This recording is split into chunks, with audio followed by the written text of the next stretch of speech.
The review and my experience with Nintendo Switch OLED. I will tell you if it's worth it to upgrade from original Switch or buy it as a first console in 2022. Let's go!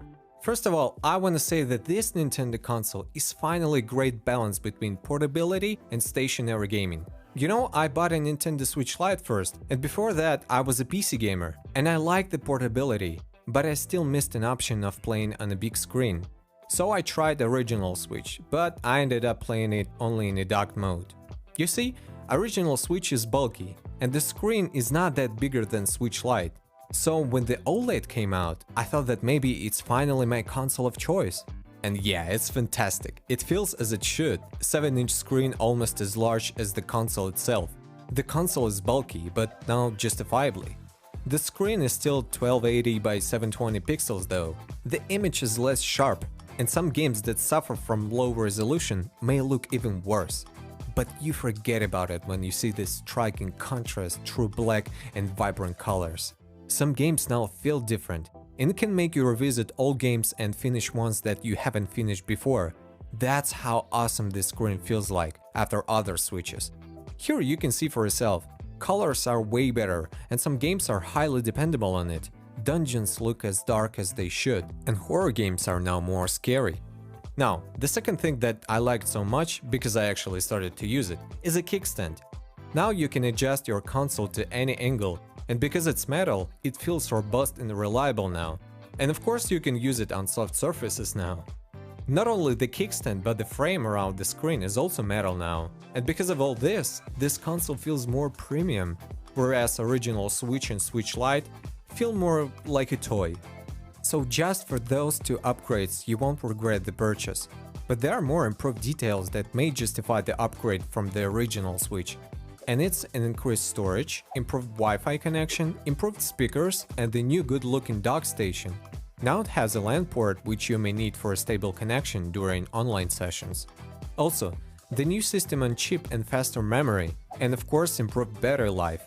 The performance is still the same as other Switches, but we'll talk about it later. Now, I wanna mention things that I don't like about this console. And first, Joy-Cons.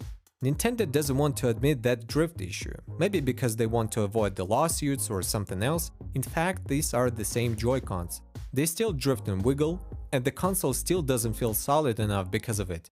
Of course, the same Joy-Con grip that doesn't add too much of a comfort and doesn't allow you to charge the Joy-Cons. So I just personally use Nintendo Pro Controller, Xbox or PS5 controller with my Switch. Second is the dock station. It looks awesome, but using it feels annoying. It doesn't have rubber feet anymore, and it slides on the table while being pulled by the weight of the cables. And this back panel now pops off completely and usually falls, so I use it without the panel or use the alt dock.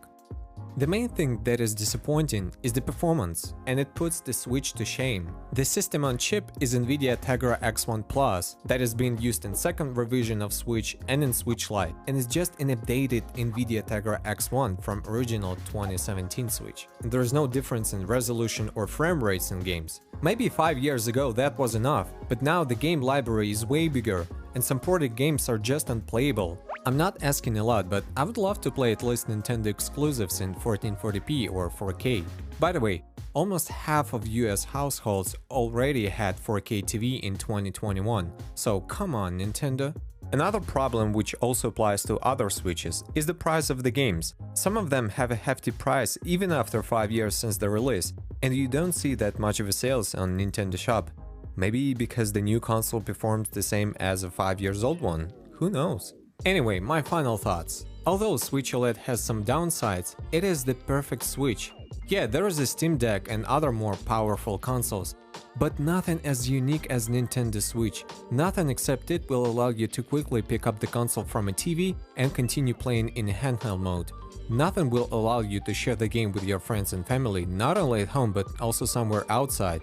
So this big update with the screen and other minor updates, in my opinion, outweigh this extra $50. If you already have a Switch and enjoy it so much, the OLED will make you even happier.